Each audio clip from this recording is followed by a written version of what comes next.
That's it from the side, ref.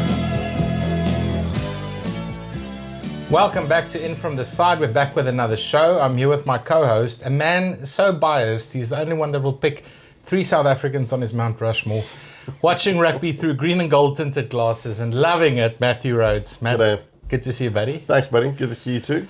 Yeah. Nice little intro there, especially considering what I'm wearing today. Gave me inspiration, dude. Nice, man. It's only half true. It is. The intro. It's not actually. We'll see. But yeah, all good. How you been? Yeah, not too bad. Nice long weekend, so we're doing an early shoot. Yeah, still Monday. Priorities. Monday's shoot day. So we're getting into it. We live for Mondays. So we're continuing our series of Mount Rushmore, which really is selecting the 4 greatest players in every single position in a rugby team. We will post links to all the previous videos we did, so please go and check them out if you haven't. We've done fullback, we've done wings, we've done both centers. And today, Matt, I'm coming in for the kill. We're getting into the Flyhalves. Exactly. Yeah, I mean, we always get a little bit of feedback from folks out there in YouTube land, and I don't expect anything less today. But the Flyhalves been an interesting one. As I mentioned to you before the show, you know, for me, the top 4, maybe 1 or 2 guys were debatable, but the list of players, and we're going to run through some names, the list of players to select Unbelievable. from, it's just unreal. It's like the quarterback of rugby, right? That's the game, you know, the game breaker, the game tactician, changer. Exactly. the general in the team. Yeah, So many good players over the years to discuss. It was really hard. I mean, there are some standout names which we'll obviously get to. Yeah. As always, I expect your list to differ slightly from mine, but I'm sure sure that it will. we'll have 1 or 2 that we agree on. But there are some absolute outstanding names that were left off my Mount Rushmore that you just look at it and go, I can only pick 4. You can only pick 4. Yeah. Okay. And yet there's some absolute champions. So it'll be interesting.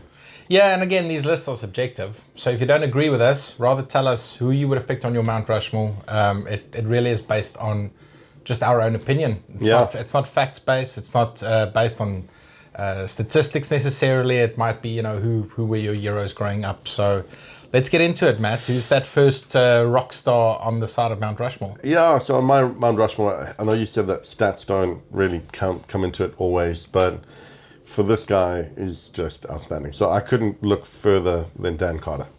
So DC10, 112 caps for the All Blacks, 1,598 points, and like what was really, really interesting, 29 tries as well.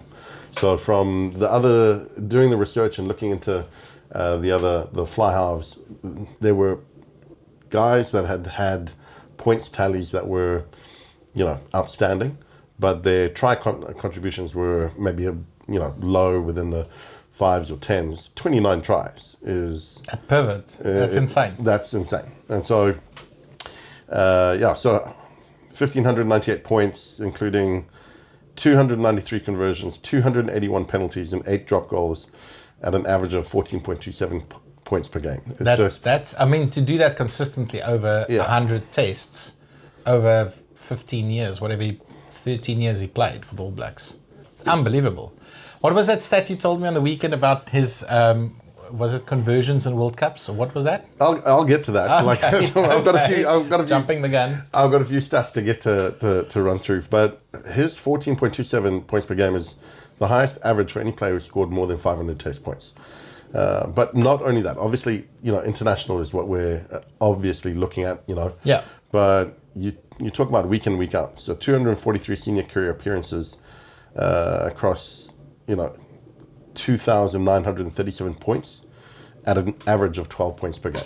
So whether it was you know, on the international stage or playing provincial club rugby, your man was just outstanding. So he was obviously known for his exceptional kicking and accuracy. His playmaking ability was outstanding as well. And overall game management, I think, you know, comes into it. He just knew. You talked about being a general and kind of being the quarterback and leading the line. Yeah, your man was all of that and more. And I think he had a good defensive game as well, ran good lines, which is why he sometimes played at 12, but 10 was obviously his best position. But you mentioned it. There's a couple of stats, and I'm going to throw some at you. So most awarded IRB Player of the Year, alongside his mate Richie McCaw. 3 awards each. So Carter in 05, 2012, and 15. He was also IRB World Player of the Year nominee in 2006 and 2008. He was NPC champion, Ranfurly Shield holder, Super Rugby champion with the Crusaders in 05, 06, 08. Top 14 champion in France as well, with both Perpignan in 09 and Racing 92 in 2016. He's also been top league champion in Japan with Kobelco Steelers in 2018. Rugby World Cup champion in 2011 and 2015. Tri-Nations Rugby winner 03, 05, 06, 07, 08, 2010, 12, 13, and 14. He won the Bledisloe Cup. He's actually the holder from 2003 to 2015. Lions Series victory. He's the all-time Super Rugby leading point scorer. All-time International Rugby League point scorer. And he lost, so in 112 tests, he lost 12 games. That's just sick. That's just unbelievable. That's sick. If you take into account, he played for 12 years, so he lost a game a year. A game a year. Over a decade. I mean, that's crazy. He holds the world record for the total number of conversions, 293, and also the total number of penalties, 281 in rugby. He also holds the record for test points against England, 178, France, 163, and South Africa, 255. He's the only player in rugby history to have scored more than 1,500 test points, which is 352 more than the second place person, Johnny Wilkinson. He never lost a game to Argentina, Wales, Scotland, Ireland. I know you fact-checked me once when I said this, but I double-backed on it. So it looks like he had a 100% win record against Ireland. Yeah, no, he would have. Yeah. And the British and Irish Lions. And he beat Australia 74% of the time, South Africa 79% of the time, England 90% of the time, and France 92% of the time. So, I mean, he had an overall win ratio of 88%. Again, over a decade. Over more than a decade. Yeah.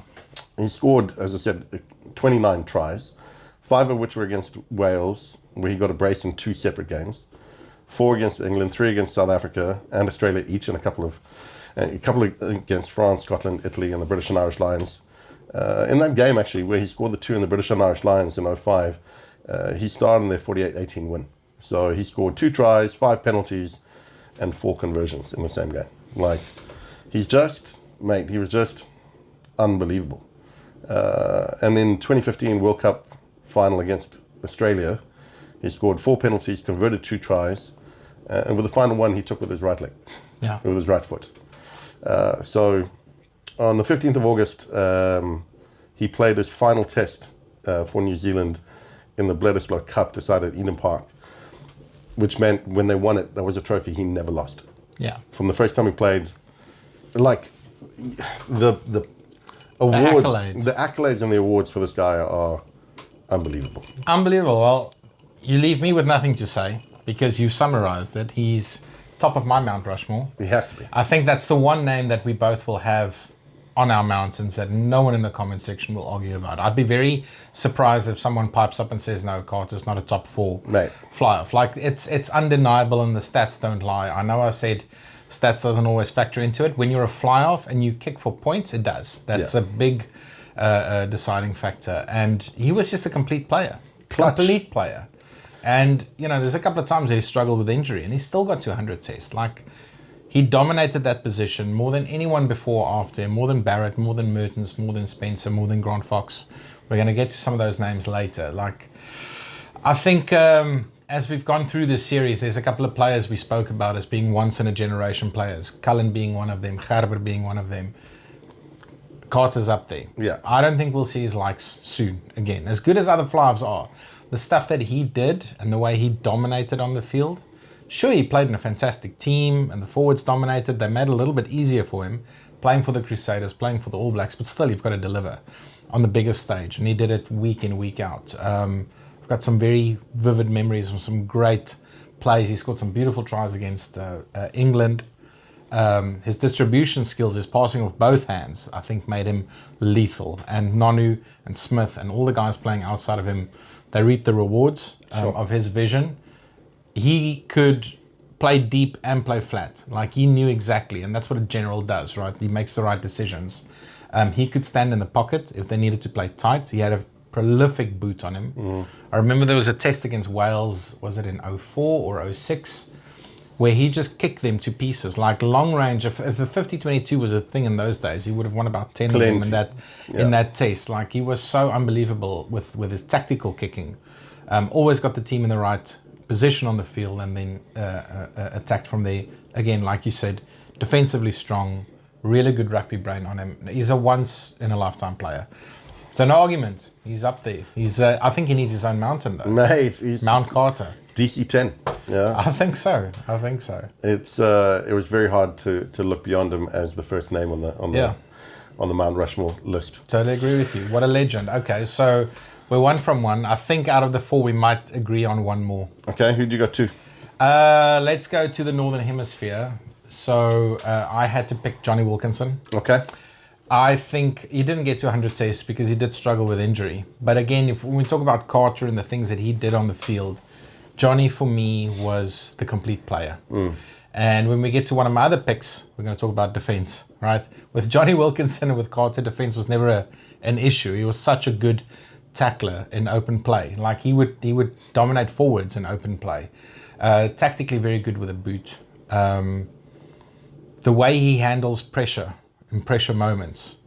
I mean, everyone talks about Joel Stransky's drop in 95 in extra time. Wilkinson did it away from home in Australia against the home team with his right foot. Yeah. Like, he did it with the wrong foot. Also, just like how he dominated France in that World Cup semi-final. Kicked them to pieces, kicked long-range penalties, like he just smothered them. And I've made this comment before, and this is a hill I will die on. If Johnny Wilkinson wasn't in that England team in 2003, I don't think they would have pulled it through. I don't think they would have won the World Cup. He had that big of an influence. They were a good team, and it is a team sport, but when they needed points in crucial games, he was the guy to step up. Made his debut really young at 18. You did. On a very difficult tour to the Southern Hemisphere. They got smashed 76-0 by Australia. They lost to New Zealand twice. They lost to the Springboks. But I think that somehow he survived that. I think lesser players would have just disappeared into the rugby universe and never come back. But he just grew stronger and stronger. I think he used that as motivation to fuel him. He's the consummate professional. I've got a couple of DVDs on him. Like, he practiced on Christmas Day. He would, after Christmas dinner, or supper, he'll eat with his family, and then he'll go to the pitch across the road and go and practice his kicking. Like, that was his mindset. So I don't know how naturally talented he is, but I know he got there through... He worked hard. Hard work, steel determination. He was one of a handful of Flyhalves that I could recall that could kick equally well off both feet. Like, he didn't have a weakness. Maybe not the flashiest of Flyhalves. He played in the pocket a lot more. That was England's style. But he could run, he could pass. He put Greenwood and Tyndall and these guys into space often. I loved Johnny. He will go down as just one of the greatest Flyhalves of all time. I'm a big fan, so he's got to be on my Mount Rushmore. Mate, we're 2 from 2 because you won't get pushback from me. I went Johnny Wilkinson is my second pick as well. Has to be. As I said, Carter scored. He's the only rugby player, Dan Carter, to score more than 1,500 points at 1,598, which was 352 more than Johnny Wilkinson. Johnny Wilkinson, 1,179 points from 91 caps. He scored 6 tries. Again, Carter's 29 tries versus Johnny's 6, but still, points per game average of 13 points. Like, that's insane. Up there. It's really good. And as you say, he was, for me, growing up, like watching rugby, just an amazing all-round rugby professional. Like you say, he could kick off both feet. Yeah. Great defensively, good tactically as well. Put people into space. And like you said, he came in as a youngster, had a really long career. And I think he was debuted on the wing. I think he came off the bench and played on the wing. Came off the bench, played on the wing. As you said, they had a bit of a torrid time. And then he went back and he started playing for Newcastle Falcons and just went from strength to strength. I wouldn't want to compare Wilkinson to Carter. For me, they had different skill sets, right? And they played different games. And I mean, if you look at Johnny, he was unplayable in that team leading up to the 03 World Cup. After that team they couldn't keep that momentum going from the World Cup. And he didn't play in the best England sides from 04 to 2011, right? They were up and down, and to be consistently good in I don't want to say a poor team, but a relatively average team internationally, just shows his class. He was immense. Mate, you want your, again, we talk about like having faith in your fly half, or having faith in the boot of your fly half. Clutch moments, clutch times, where you've got your 10, and you need them to kick the winning goal, you know, to win the game or win the tournament, whatever it is, and chips down, final seconds of any game. Who would you want to call him? Oh, he's up there. There's a couple of names I can throw in there. There's a couple of names that you throw in there. But he'll be up there. Yeah. But this is the thing, it's Mr. Consistency. 2003 IRB Player of the Year, also 2013 European Player of the Year as well. He won 67 of the 91 games he played, so like really good win average. Yeah, 70%. And as you say, you know, maybe in the former years, he had a better team around him, and then still had that consistency to see it through. Just really, really good. As of 2015, Wilkinson had made more tackles in World Cups than any other back. Wow! So that'll show you the That's kind of defensive capabilities that he had as well. He was fearless. He was absolutely fearless. Yeah, and in 2016, inducted into the Rugby Hall of Fame. So yeah, well deserved. Top bloke. Top bloke. I just loved his send off at Toulon. That team he played in had Bucky Spuita, Donnie Rousseau, Jean Smith, Matt Giddo, Drew Mitchell, Brian Abana, Matthew Bastereau. That was just an unbelievable superstar team, and like you say, finished that on a high. Finished as the European Player of the Champions Cup, and yeah, all-time legend. Ledge. That's our top two. We've top gone. Two I think we might deviate from here. Yeah, I think it's it's gonna splinter off. Here's where it splinters, maybe. Go on. Who'd you got number 3? Number 3 was a guy who I never saw play because it was before my era. Yeah. But I grew up, again, we talk about legends, right? And we talk about these mythical giants of the game. I grew up listening to the music and the stories of a guy called Max Boyce, a Welshman. He's very famous in Wales. And I just heard these stories about this guy. And I got curious and I asked my dad about it. And he showed me some videos and I just fell in love with him. And it's Barry John.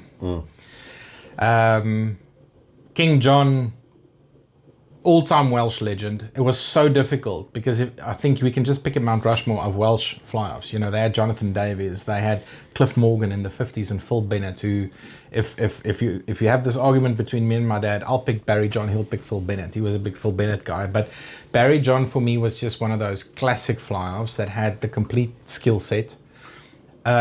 He never struck you as a very quick fly-off, but he could break a line and jink and swerve and run around players. Like if you look at the tries that he scored, and I'll show a couple, he was untouchable just with his sidestep. He would just jinx, in between defenders. A great exponent of the drop kick. He kicked a couple of really good drop kicks in wet and heavy fields. He was instrumental in that 1971 Lions series win over New Zealand.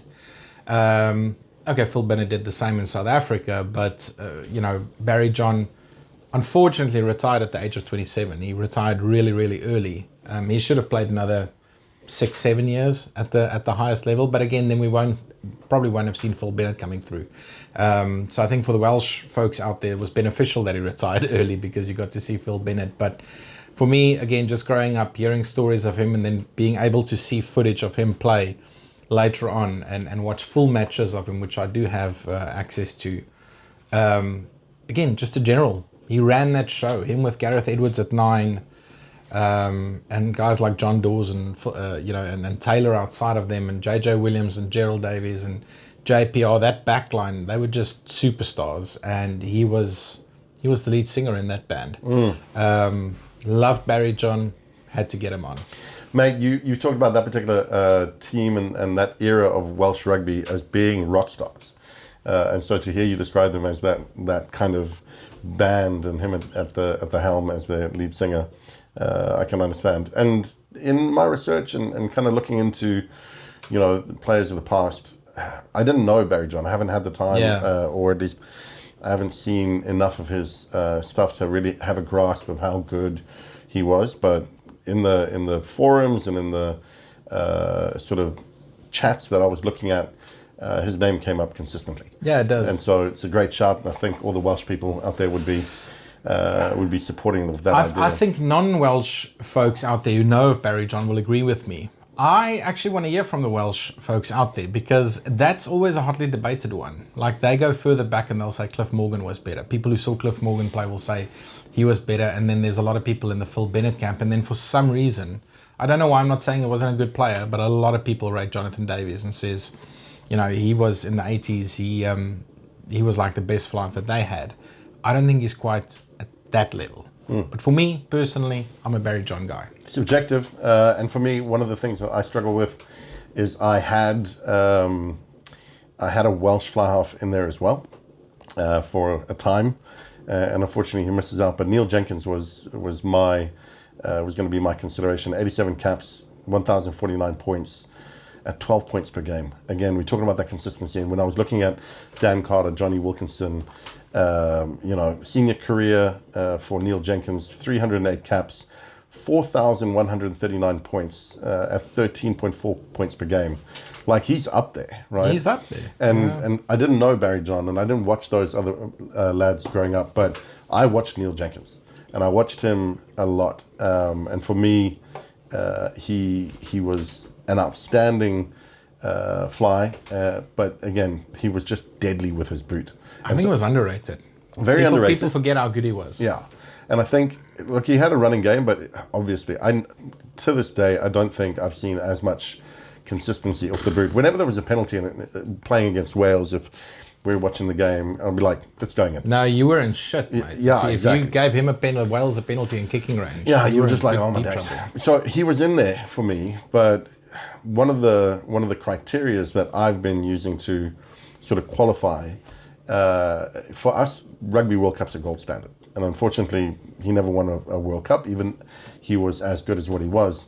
And I look at the Flyhalves of yesteryear when I was growing up as a young fella versus, the boys of today. And there's, it may not be the completed article as yet, but for me, my third pick was Andre Pollard. So I know... I love it, actually. I love it. So I know that might be seen through some green tinted glasses, but 80 caps, 772 points, 7 tries, at an average of just shy of 10 points per game. 159 senior cap appearances for the Bulls, Red Hurricanes, Osaka, Montpellier, and Leicester Tigers, scoring 1,360 points at an average of 9 points per game. So again, he's up there. And for me, he just, again, Mr. Consistency. In the way that you look at Dan Carter, Johnny Wilkinson, that kind of consistency, that faith that you have in your 10, if there's a clutch moment, you call on him, as was shown in the World Cup. And then you can't really look past 2 World Cups back-to-back as well. So for me, he's one of only 43 players to have won the Rugby World Cup on multiple occasions. 24 of those are South African. I'll just put that out there. I didn't know that, man. Yeah, really? Yeah. Have we won the World Cup twice? Twice. I don't think we talk about it enough. No, we don't. Maybe we should bring it up again. Yeah, okay. But he also, and one of the things I looked at, and I've got so many South African names that we're probably going to get to, but he, above all else, has had the most ever starts at Springbok Flyhalf with 61 caps in the 10 jersey. Yeah. That in itself, you think about the greats, the South African Flyhalf greats, some of the names that I was toying with ahead of Neil Jenkins, even though Neil Jenkins' stats are off the Richter. When you think of the names that have held that jersey, and the kind of aura around that position, and for him to put that jersey on more times than anyone else in history, is just really, really superior, in my opinion. And so the 2 World Cups are outstanding. He's got a really good points per game return. And as I say, he's been the general. He's cool, calm, collected. He's a modern day star, instrumental in our back-to-back Rugby World Cup victories, but he's known for his calm under pressure and his tactical kicking. And so for me, he's up on my mountain. No, I love it. I love it because he didn't make my Mount Rushmore. You know who I picked for my last spot. But I love it that you've got a South African up there. And in the professional era, it's not even a debate. Pollard's the greatest fly-half that we had. A lot of people will make an argument for Mornay Steyn. Joel Stransky maybe, but his career wasn't that long. Henry Honeyball, a lot of people will talk about, and we'll get to more of these names. But for me in the pro era, it's undeniable. He's an all-time legend. I think when we do the three-peat, Matt, we must do this video again because then I'll make space for Polly. Yeah. You talk about it, like the calmness that he brings. Whenever we watched rugby together, if they sub Marnie and Pollard's on, we just like breathe a sigh of relief, and we're like, you know, things are going to be fine. Pollard's on the field. You know, he'll run the show. We'll pull it through. We'll win the game.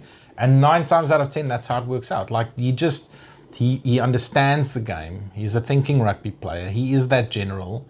He will get the team in the right position. He will kick those clutch kicks. I would not have backed any other player in the Springbok squad to kick that penalty against France and to kick that penalty against England and to kick 4 from 4 against the All Blacks. Yeah. Three weeks in a row. We would not have won that World Cup if he wasn't on the field. It's as simple as that. I think there's also something about a player's aura, right?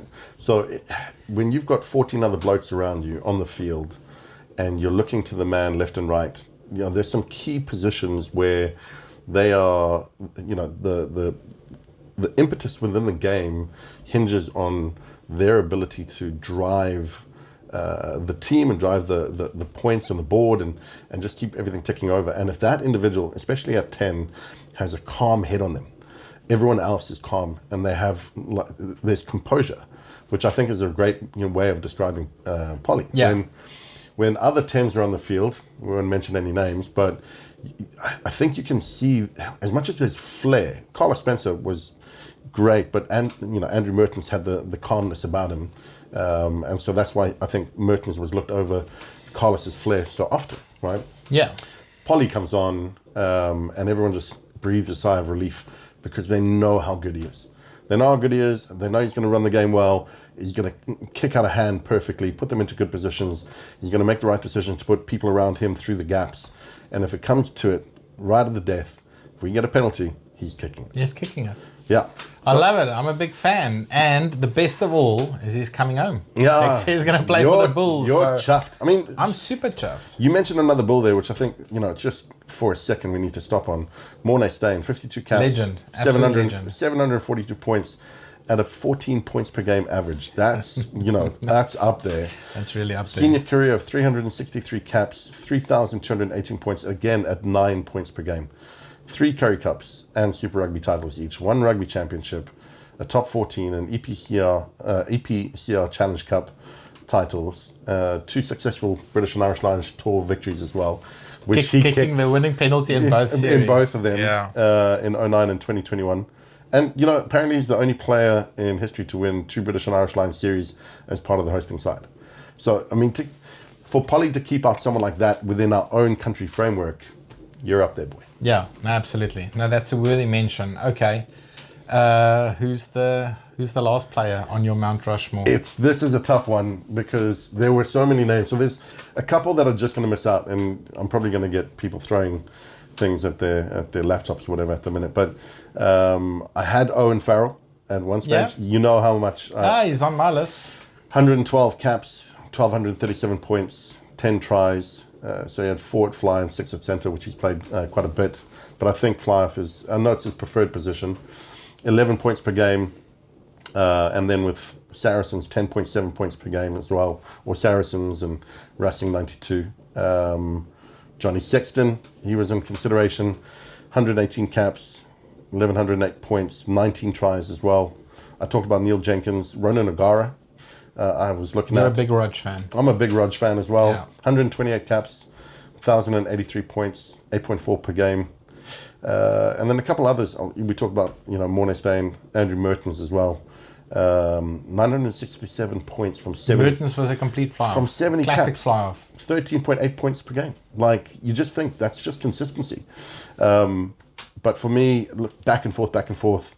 The one that pipped it against all of those is Beauden Barrett. I knew you were going to pick Bodie. You are a fan. I am a Bodie fan. 134 caps, which in itself is just off the Richter. Yeah, he's got great longevity. 772 points and then 45 tries. 45 tries. And you think Carter's try scoring was... It's just... was next level. Yeah, but a couple of other things. Look, Barrett is a dynamic and skillful fly-half, obviously. He's known for his running game, attacking flair, his kicking ability. Maybe it's a controversial pick, perhaps, but you simply can't argue that Bodie is one of the most skillful fly-halves ever to play the game. I don't think it's controversial. No, he's up there. He drops jaws, bro. Like, he's just, when he's on the field, the stuff that he can do, his speed as well has always been impressive to me. I think I mentioned this before. He's probably one of the only people I've seen turn around with a 10-yard deficit and catch Brian Abana from behind. But Rugby World Cup winner in 2015, multiple Tri-Nations wins, Bledisloe Cup wins. So he was the winner of the Bledisloe Cup from 2013 to 2024, so 11 years. He's the most, this one was big for me, he's the most capped All Black back of all time. Yeah. And when you think about how many great All Black backs there've been, and he's worn the shirt more times than anyone else, that in itself is outstanding. Unbelievable. But Super Rugby winner with the Canes in 2016. He's also the club's highest point scorer with 1,240 points. IRB Player of the Year in 2016 and 17, so he's won it twice. Back to back. And he was nominated again in 2018. Yeah. Like, that level of consistency around that is... he's only the second player to win it in consecutive years, as I say, back to back. The other is Richie McCaw. Yeah. He scored 11 tries against Australia, 8 against Wales, 5 against South Africa and Argentina both, 4 against France and 3 against Ireland. That's not a bad list of countries to kind of dot down against on a consistent level. He holds the world record for consecutive wins since his first debut. He won 19 wins on the trot. Before he lost the game. Before he lost the game. That's not a bad. And one of the other things, I mean, it might be a bit obscure, but in however many years of his career and still going strong, he's only ever had 4 yellow cards and only 1 red card throughout his entire career. Amazing. So, like, he just makes good decisions, plays the game the way it should be played. He's got so much talent, so much ability. I've said this before, but I believe at schoolboy level, all his mates gave him the nickname as God. And he didn't like the nickname, but they gave him the nickname God because they believed he could do everything. Yeah, and that's true. So for me, I'm a Bodie fan, and he goes up on my wall. I'm also a Bodie fan, and it's a very good shout. I mean, behind Carter, that's the big debate in New Zealand, and it's interesting because then when you talk about New Zealand flyhalves, you suddenly take Mertens and Grant Fox and these guys out of the equation because you've got Barrett and Carter, and they're the top 2 of all time. But like you say, New Zealand, Grant Fox, Tony Brown, Richie Mo'unga, Aaron Cruden, Carlos Spencer, Nick Evans, Stephen Donald, like the list of flyhalves to come out of New Zealand is, and I've probably forgotten a few, so, throw some names. The list is long, and he's up there. He's at the top of the list with Carter, so can't fault you. He broke South African hearts so many times. I remember 2013. We needed to beat the All Blacks at Ellis Park with, I can't remember by how many points to actually stand a chance to win the rugby championship. And we were going along great until Beauden Barrett came onto the field. And he created, I think, a try for, if it was Kieran Reid, I think, and then he scored another one out of nothing. He scored one and that just sealed the game. It took it away from us. And there's many, many times the 57-13 drubbing at Kings Park in 16. Again, he just tore us to pieces. So those are really vivid memories that I have of Beauden Barrett breaking South African hearts, but all-time legend, and he's still going. I'd love to see him back at first 5. Yeah, that's his best position. It is, and I think, look, he's obviously had his critics, especially around his kicking. His kicking's not. I mean, if he'd got a higher kicking percentage, what would his actual tally be? But just the way he reads the game, which is why he plays so well at 15 as well. Yeah. Yeah, like I say, he's outstanding. And he beat some outstanding names. Like, we'll run through them, I'm sure, after your final pick. But some in Australia, England, but he had to go up on my wall. Love it. Great player. So, Matt, this is where the hate's going to come, right? With my 4th pick. I know it. I've picked a very controversial figure as my 4th face on the side of Mount Rushmore. Am I biased? Yes. Was he my childhood hero growing up? Yes. Will he forever be on my Mount Rushmore? Yes. It's that simple. It's Naas Botha. Surprised. It's not a surprise. Surprising, No, it's not a surprise. You know, I emulated him as a kid playing in the back garden, wore my Springbok jersey, and I just kicked. And even in high school, when I played in the forwards, I was always the kicker in the team. You know, and it's all Naas. He was like, I idolized him. But again, as I said with Gerber, if I look at it objectively, and I do think I look at this objectively, there will always be someone, and Brownie points to the first person in the comments section that brings out the Naas couldn't pass and Naas couldn't tackle arguments, because there will always be those people that says, oh, but Naas couldn't pass and Naas couldn't tackle. My rebuttal is simple. It's like, show me one fly-off in the 80s that was known for their defense, that were like a Wilkinson or a Henry Honeyball or a Dan Carter, these guys that we know were solid defenders. Even a guy like Jannie de Beer was a great defender. He was known for his tackling. No one in the 80s who played international rugby were maybe guys were solid in defense and they didn't slip tackles or whatever, but there was no one that stood out as a defender at 10. What use would Naas Botha be to any team at the bottom of a ruck? He plays his best rugby on his feet, making decisions, kicking the ball into the corners, putting the team into the right position in the field. So yes, people remember him for his kicking because he kicked so exceptionally well. Like out of all the players that we mentioned, I think he was the best out of all of them. Kicking with both feet, equally good. Before Jannie de Beer, he was the first guy I saw kick 5 drop goals against the Sharks at Loftus in 1992. He did that, 5 drops in one game. And then the tackling argument as well. I challenge anyone to give me one game the Springboks lost because Naas missed a tackle. I can't think of one, and I don't think anyone else can think of one. But I can think of some games that he won with his kicking. Yeah, fair. And there was we won the series against the British Lions in 1980. Gerrie Germeshuis scored a try in the corner. It was a very wet, heavy field. It was raining, it was pouring down, and they played with those old Super Springbok leather balls.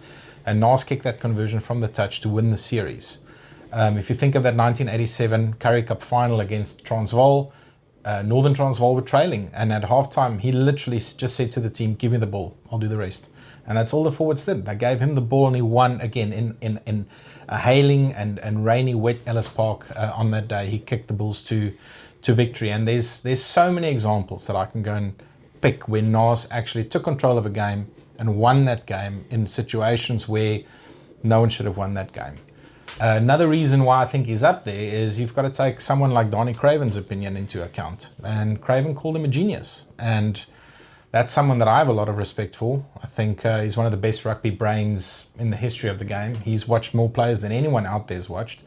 And he's a Western Province guy, so he wasn't even, pro Bulls. But he said Naas was a genius and a once-in-a-generation player. His passing game, I think people forget how well he passed. As I mentioned when we did the outside centres, I've had this discussion with Donnie Gerber. Donnie Gerber will tell you Naas was the best passer of a bull that he's ever played next to. Like, he was crisp. And I think the thing that made him extraordinary is he knew when to kick and he knew when to pass. He didn't always, maybe there's an argument to say he should have passed more. Sure.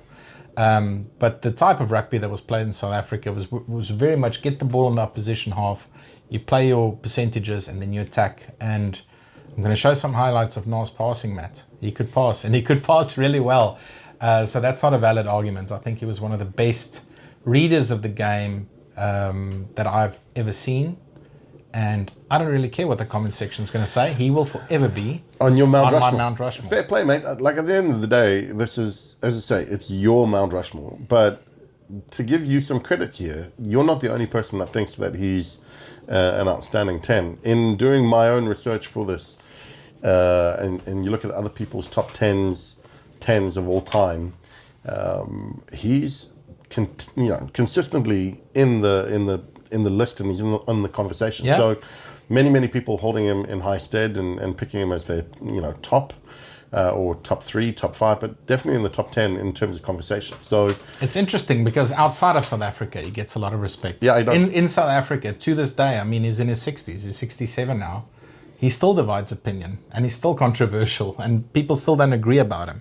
But outside of South Africa, you talk to most New Zealanders, the majority will agree. There will always be the one or two that doesn't agree, but Like the way he played in 1981, he made such an impression on that country. Inducted into the World Rugby Hall of Fame. Yeah. That counts for something, you know, if the consensus is globally that he was one of the best. And he was one of those players that never got the opportunity in the 80s. He played 28 tests, scored 312 points. With Gerber, Raymond, Karel du Plessis, these guys, he played in the wrong decade. Yeah. And I think he would have excelled in the pro game. He would have adjusted to the demands of a professional game. He was just such a supremely talented player. Mate, and you talk about some of the names in South African sort of history playing at 10. We've talked about Nas Polly as well. You know, Butch James, Henry Honeyball, Joel Stransky. I mean, Stransky was underrated. 100%. He's one of the best fly-offs we've had. He's a classic fly-off. Yeah, 19 starts at Flyhalf. Joel really Stransky. Patrick Lambie at Louis Kuhn, Ruan Pinot had 7 starts there. Derek Liefling Hogart. He played like 5 tests. 6 tests. Gaffy du Toit, Francois Steyn. Now you're just rambling off names. Elton Yankees. Yes. Cut. I said to Matt, if he mentions Elton Yankees, we cut the show. We're talking about the best ever, Matt. Correct. Not, Mate, say what you want. Elton Yankees had 27 starts at 5. Like, that's up there. But you're right. I mean, Butch James, 33 starts. Nas is up there, right? There's not too many to wear the number 10 jersey more times than him. I think it's only Butch James and it's only Andre Pollard. So, and yeah. And he only played 28 tests. Nas Botha in first class Mornay rugby. Steyn, that's right. In first class rugby, Nas Botha still holds the record. I mean, he hasn't played in 33 years. It's been 33 years since he stopped playing first class rugby. He still holds the record for most points. He scored over 3,500 points in first class rugby. And he missed 2 seasons because he went to play American football for the Cowboys. He was a points machine, and he could score from anywhere. But you talk about some of those names, Matt. If we look at South African players from even before that in the amateur days, Piet Versaghi in the 70s, great player, very solid. Henry Honeyball is one of your favourites. What a legend, Lem. I loved him. Jannie Barnard, who played in the 60s, like in that 65 tour to New Zealand, he was really, really good. Still don't know why he hasn't played for South Africa more. There's some mystery around why they didn't continue to pick him. Keith Oxley in the 60s, fantastic fly, played for Natal. Hannes Brewers, who was part of that Springbok side in 1949 that beat the All Blacks 4-0, went on to be part of Henny Miller's successful team that won the Grand Slam in 51 and 52. Awesome player. Benny Osler in the 30s. Obviously no footage really of him, but the stories, again, we're talking about mythical, fantastical players. Benny Osler's up there, mate. You talk to any South African true historian, and they'll agree that Benny Osler's up there. So South Africa's produced some fantastic talent at 10 over the years. 100%, but not only South Africa. The names that we picked today have sort of edged out a few others from some other countries. Mark Ella in Australia. They say the greatest tale that never was. Ella retired at the budding age of 25 as a world-renowned tactical genius. Stephen Larkham, he was in my considerations for obvious reasons, right? Quade Cooper, Matty Gitto, we had him last week, or at least I did, wearing the 12 jersey. Berwick Barnes. For England, Rob Andrew, George Ford, Toby Flood, Danny Cipriani, Andy Good, Stuart Barnes, maybe, to throw out some names. And then we talked about New Zealand as well. Grant Fox, the first world champion, still full with the boot, was again unmatched at the time. Yeah, good player. He was a good player. France, we hardly touched on France, but Freddie Michalak, Thierry Lacroix, Romain Intermac, Christophe Lamaison, Lionel, I can never say his name, Buxis. Yeah. And then Matthew Gilbert. And then one that we've obviously left off on either of our Mount Rushmores, but a lot of people will be clamoring for, is Hugo Porta out of Argentina. Mate, let's pause there. Right, I got shivers. As you said his name, I got shivers because for me it was between him and Barry John for that 4th position. People don't realize how good Hugo Porta was. Like, he was the Maradona of rugby for Argentina.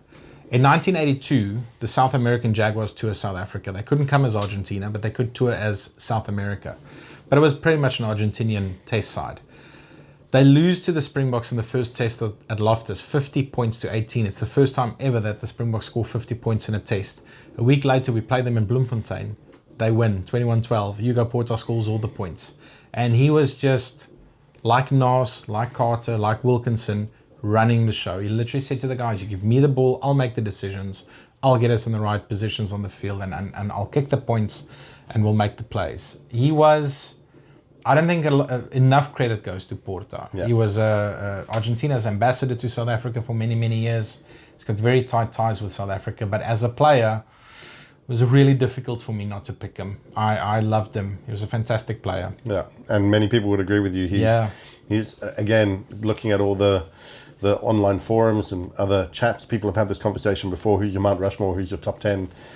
He features in a top 10. He walks in. Yeah, he features. He coasts into a top 10 easily. Yeah. Who else did you have on your list? I've got a couple of names that I wanted to ramble off here. Well, Wales again. I'm not going as wide as Elton Yankees and Stuart Barnes, but there's some older names I want to touch on. As I said, Stuart Barnes, I saw your little flicker in your eye. You were like, man, mate. No, but so coming back to England, Rob Andrew, obviously he's holds such a big space in English history. 71 caps, 396 points, average of 5.57 points per game. It's not great. No. But not the average per game is not that great. He was a good player. No, he was a good player. Also a good cricketer as well. He played some first class cricket games. And then I think he's now in cricket administration. So he was in rugby. He is, you're right. I think he was in rugby administration, now he's in cricket administration. But you're right.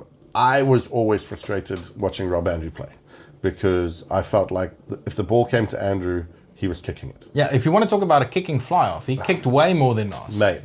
He was so frustrating, because again, he had good centres outside him. He had Will Carling, I think, and then Guscott as well. Yeah. And you just think you want those boys with hands on the ball. And I think there was a lot of percentage rugby. You talked about it. Kick for corners, put them under pressure in their own half. Play for territory, expect them to make a mistake, and then go for poles. Yeah. And that's why around that time as well, you wouldn't see really big scorelines. It'd be 6-3 at halftime or 9-3 at halftime.